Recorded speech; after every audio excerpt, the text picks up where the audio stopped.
चुकी बिलिया में मुसर जैसा लड़वा घुसौले हो बाटे ना।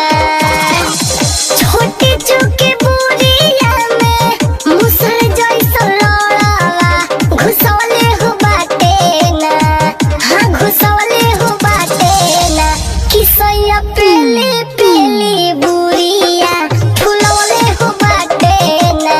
कि राजा पेली पेली बुढ़िया फुलौले हो बाटे ना।